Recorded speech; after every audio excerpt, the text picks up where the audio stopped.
क्या आचार्य प्रशांत मूर्ति पूजा के खिलाफ हैं? नहीं, ऐसा बिल्कुल भी नहीं है। Hello everyone. सो आज हम इसी बार बात करेंगे कि जो एपी फ्रेमवर्क है वो जो आइडल वर्शिप होती है उसको किस तरह से डिफ़ाइन करता है या उसको मतलब किस लाइट में देखता है। सो हम इसी पर आज बात करने वाले हैं। सो फर्स्ट ऑफ़ ऑल हम ये देख लेते हैं कि जो हमारी मूर्ति पूजा है या आइडल वर्शिप जिसको हम बोलते हैं, उसको जनरली हिंदुइज़्म में किस तरह से समझा जाता है। तो यहाँ पे हमारे 2 व्यूज़ आते हैं। पहला तो ये आता है कि वो बोलते हैं कि मूर्ति पूजा जो है वो जो आइडल है वो अपने आप में कोई लिविंग थिंग नहीं है, कोई डिवाइन फोर्स नहीं है, वो जस्ट एक सिंबलिज्म है। वो सिंबलाइज़ कर रहा है कि मतलब जो कोई भगवान है जो कि ये पूरी दुनिया चला रहा है, जो कि क्रिएटर है इस पूरे वर्ल्ड का, और वो उनको सिंबलाइज़ कर रहा है। तो हम उस मूर्ति की मदद से उस भगवान तक पहुंचना चाहते हैं, मतलब कि हम उस मूर्ति से प्रेयर करते हैं ये सोच के कि हमारे सामने सच में वास्तव में भगवान खड़े हैं, but it is just a symbolism, है ना। क्योंकि हम डायरेक्टली भगवान से बात नहीं कर सकते, इसलिए हम मूर्ति के थ्रू हम भगवान को सिंबलाइज करते हैं और उसके थ्रू हम प्रेयर करते हैं। सो एक तो व्यू ये है। और दूसरा व्यू जो है, जो कि ज़्यादा फेमस और वाइडली एक्सेप्टेड व्यू है, वो ये है कि जो जनरली हिंदूज़ जो हैं वो मूर्ति को इस तरह से देखते हैं कि मतलब मूर्ति की जब प्राण प्रतिष्ठा हो जाती है, जो प्राण प्रतिष्ठा वाली सेरेमनी है, उसके बाद इस तरह से देखते हैं कि जो डिवाइन फोर्स है वो मूर्ति के अंदर एंटर कर चुका है। भगवान एक तरह से मूर्ति के अंदर ही विराज चुके हैं, तो it is almost like a living deity. So आप अगर उनसे डायरेक्टली बात कर रहे हो तो एक तरह से ये कोई सिंबलिज्म नहीं है, उस मूर्ति के अंदर ही वो डिवाइन फोर्स है और उस मूर्ति के अंदर ही भगवान है, और आप उनसे डायरेक्टली बात कर रहे हो। तो ये जो दोनों व्यूज़ हैं, पहला कि हम सिर्फ जो क्रिएटर गॉड है, जो कि जहाँ भी है जैसे भी है ना, जो कि सबका हिसाब करता है, जो भी है जिसने ये दुनिया बनाई है, हम उसका बस सिंबल बना रहे हैं मूर्ति के तौर पे। और दूसरा व्यू कि मूर्ति सिर्फ स्टोन नहीं है, प्राण प्रतिष्ठा की जो सेरेमनी है उसके बाद मूर्ति में ही भगवान विराजते हैं और वो ही भक्तों को जो भी उनकी प्रेयर है उसके हिसाब से उनको फल देते हैं।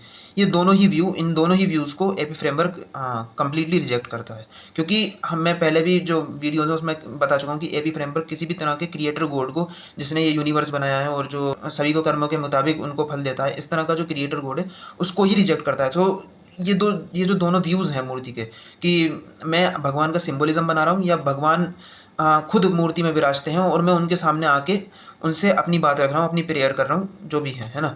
ये दोनों ही व्यूज़ को एपी फ्रेमवर्क रिजेक्ट करता है, क्योंकि ये दोनों ही व्यूज़ एक क्रिएटर गॉड के अजम्पशन पर बेस्ड है कि एक क्रिएटर गॉड तो है ही है, और अब बाद में मैं मूर्ति के थ्रू उस क्रिएटर गॉड तक पहुंचने की कोशिश कर रहा हूँ। लेकिन क्योंकि एपी फ्रेमवर्क क्रिएटर गॉड को ही रिजेक्ट करता है, इसलिए ये जो दोनों व्यूज़ हैं मूर्ति पूजा को लेके, इन दोनों को ही रिजेक्ट करता है, और यही मोस्ट कॉमन व्यूज़ है। ठीक है, अब हम ये देख लेते हैं कि एपी फ्रेमवर्क के हिसाब से, जो आचार्य जी का फिलोसॉफिकल फ्रेमवर्क है उसके हिसाब से मूर्ति पूजा का सही अर्थ क्या हो सकता है, मूर्ति पूजा का एक ऊंचा अर्थ क्या हो सकता है, वो हम देख लेते हैं।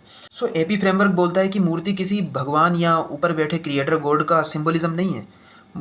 मूर्ति जो है वो आपकी ही उच्चतम संभावना का सिंबलिज्म है।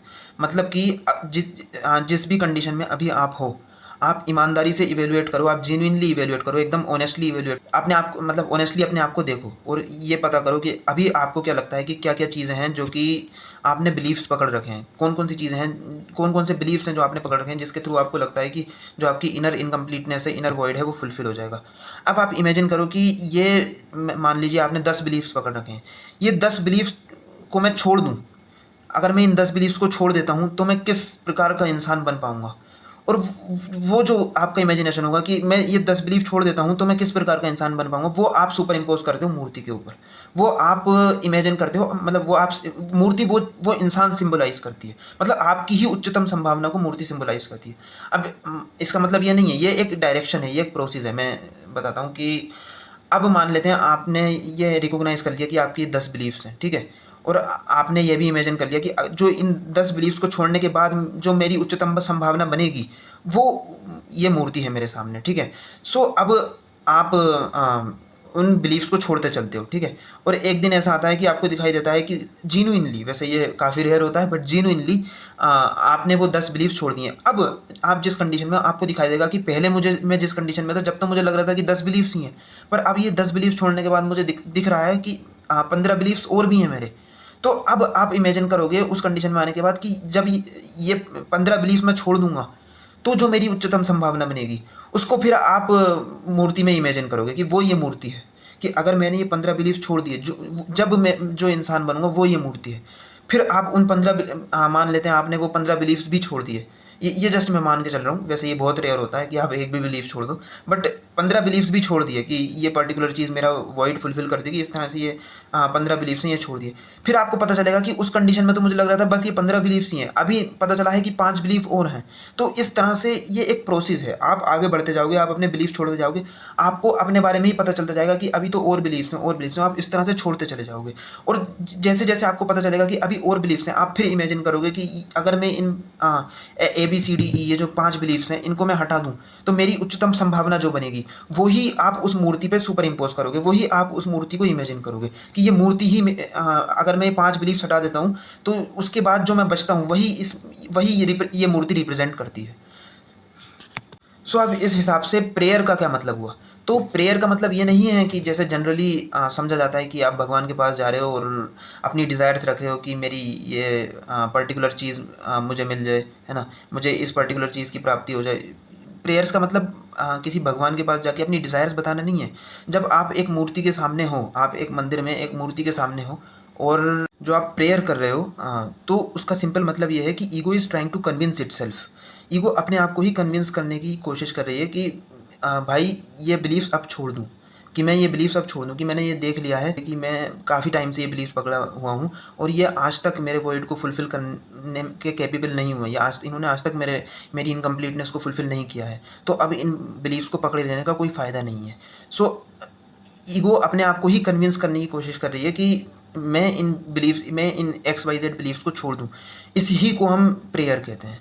सो आगे से जब भी आप मंदिर जाएं या, है ना, भगवान जी के सामने प्रेयर करें तो उसका मतलब ये ना निकालें कि आप किसी सुपर पावर से अपनी डिज़ायर्स मांग रहे हैं कि जो भी आपकी डिज़ायर्स हैं वो फुलफ़िल हो जाए।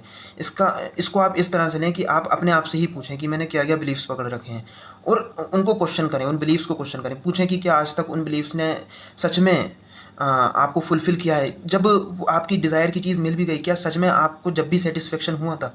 अगर नहीं हुआ था तो उन बिलीफ्स को पकड़े रहने का औचित्य क्या है? उन बिलीफ्स को पकड़े रहने का मतलब क्या है? देयरफॉर क्या ऐसा नहीं हो सकता कि मैं इन बिलीफ्स को छोड़ दूँ? यही असली प्रेयर है। हाँ, थैंक यू।